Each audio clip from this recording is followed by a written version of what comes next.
Bueno, cambiamos de tema abruptamente. Y con este tema que preocupa porque no se esperaban números tan altos de la inflación.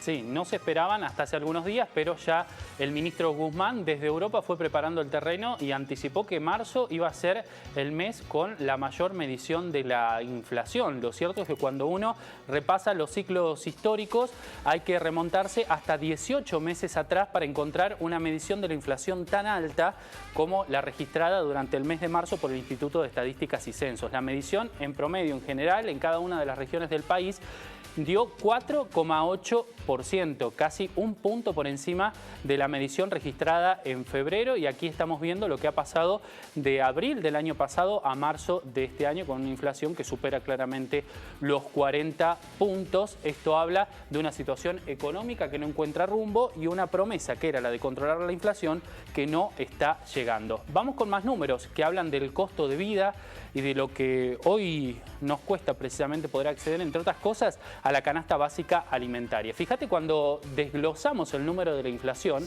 vemos que lo que más aumentó durante el mes de marzo fue todo aquello vinculado con los servicios de educación, pero esto tiene una lógica que es el comienzo de las clases, ¿no? Todo lo que los padres tuvieron que invertir para el equipamiento y la indumentaria escolar, las cuotas de los colegios y demás.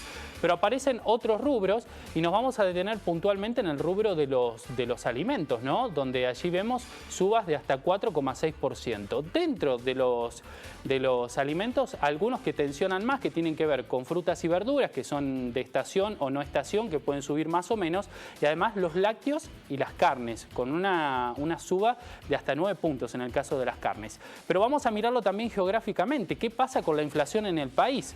Cuando uno mira estos datos, se encuentra que en el Gran Buenos Aires los alimentos siguen siendo más baratos. La barra marrón que estamos viendo representa la suba de los alimentos.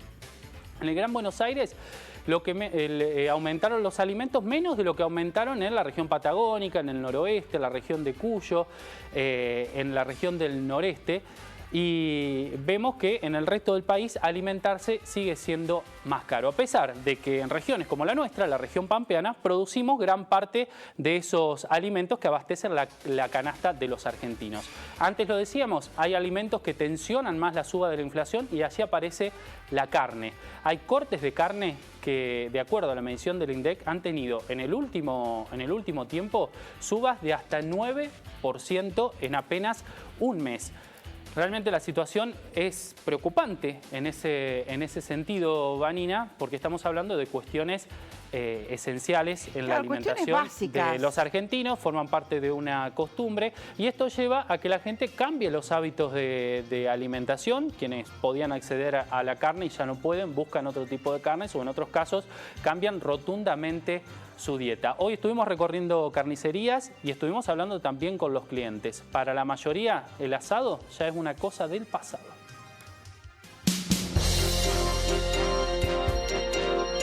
De marzo a la fecha ha aumentado por lo menos 5 veces la carne vacuna.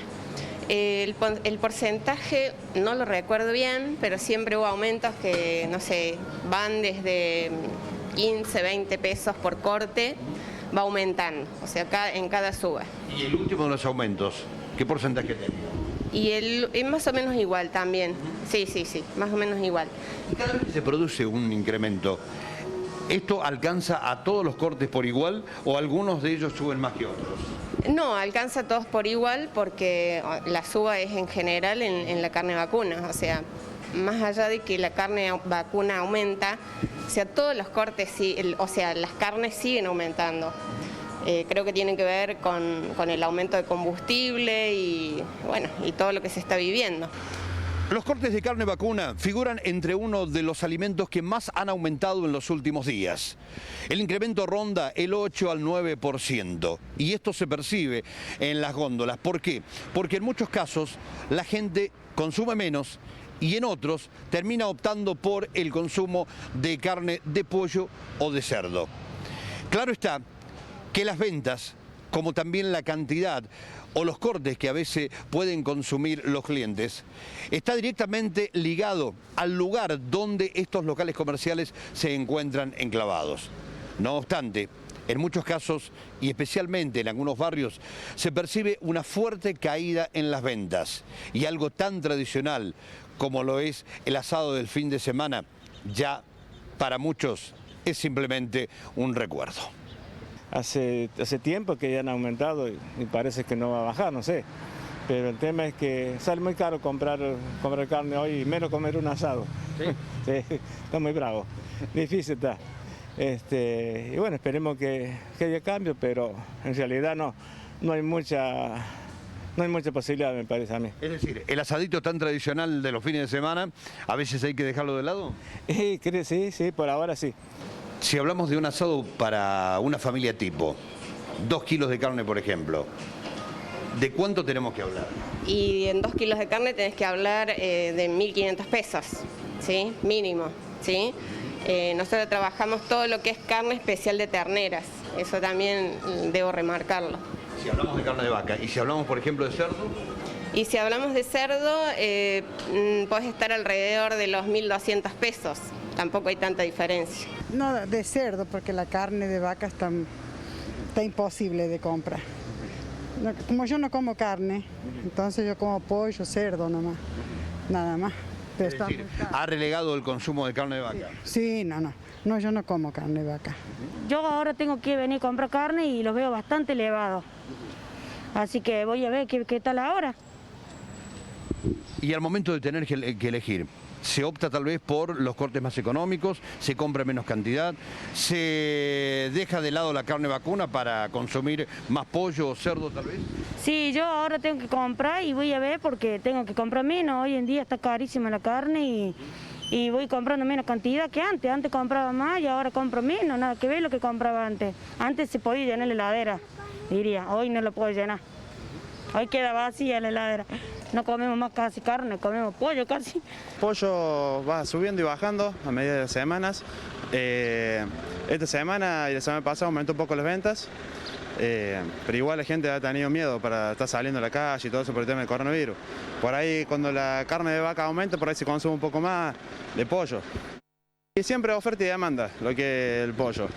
Igual, por ahí cuando aumenta el tema de alimentos, combustible, todo eso, también influye también el precio del pollo. Cada vez que se produce una suba en los cortes de carne vacuna, ¿hay o perciben ustedes un mayor consumo de carne de pollo hasta que tal vez después vuelve a reacomodarse? Por ahí sí, por ahí no. Los últimos aumentos, hay veces, viste que aumentó muchas veces seguida la carne vacuna, hay veces que se vendió un poco más de pollo y hay veces que no. Hay veces que influyó en general que se vendió menos, carne de vaca, carne de cerdo, de pollo. Pero esperemos que se reactive todo de vuelta.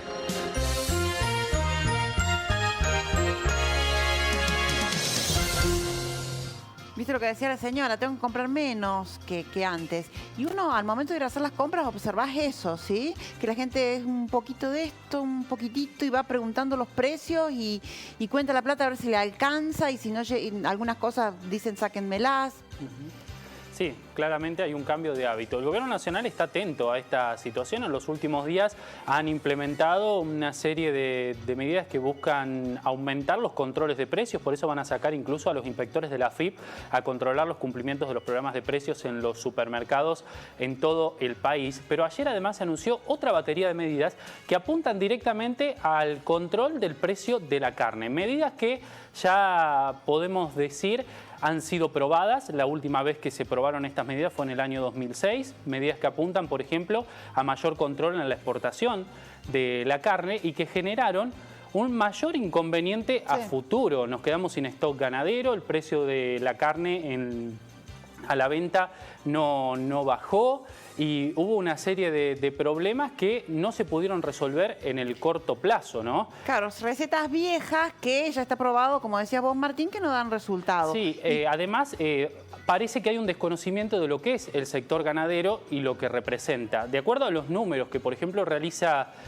la Fundación FADA, la Fundación Agropecuaria para el Desarrollo de Argentina, el 70% de la carne que se produce queda en Argentina y solo el 30% es lo que se exporta. Por lo tanto, la injerencia de la exportación no es tal en el precio de los alimentos. Lo que sí impacta en el precio de los alimentos y particularmente la carne tiene que ver con la presión que el propio Estado hace sobre los alimentos y que encarece cada uno de los productos. Fíjense, cuando miramos cómo se compone el precio de la carne, nos encontramos con esta realidad. Allí, en una tira de asado, el 29% tiene que ver con el costo de la cría. Criar un animal, para quien no vive en el campo, no conoce de la actividad o está desde una oficina en Buenos Aires, como quizás sea la secretaria de Comercio Interior, Paula Españón, que mira las vacas por YouTube, no debe conocer el trabajo que representa y la inversión que representa la cría. Eso se lleva el 30% del precio del kilo de asado. En el caso del feedlot, el 22,5%, 4,9% son los costos de la faena, el trozado, todo lo que tiene que ver con el frigorífico. Hay un 14,3% que es el precio que terminan subiendo en las carnicerías en el momento en el que se exhibe y se vende. Y casi un 30%, 29,2% tiene que ver con los impuestos, en algo que es de primera necesidad. Y sobre esto el gobierno no quiere hablar. Ahora, parece increíble porque, por ejemplo, hay personas que para poder abastecerse con su canasta alimentaria tienen que acceder a una tarjeta alimentar. Compran los alimentos con una tarjeta alimentar y entre el 10,5%, por ejemplo, en el caso de la carne y otros alimentos, el 21%, terminan retornando al Estado, con lo que el Estado les da para poder alimentarse. Y sobre la discusión en torno a los impuestos que están contenidos en los alimentos, no se dice nada. Se apunta a la exportación para destruir una actividad como es la actividad ganadera, que hoy genera muchos de los puntos que están contenidos en nuestro PBI y que si se la ataca se va a generar un problema mayor, como la pérdida del stock ganadero, que es lo que ya sucedió. Claro, historias repetidas y una negación sistemática de la realidad. Bueno, vamos con más noticias.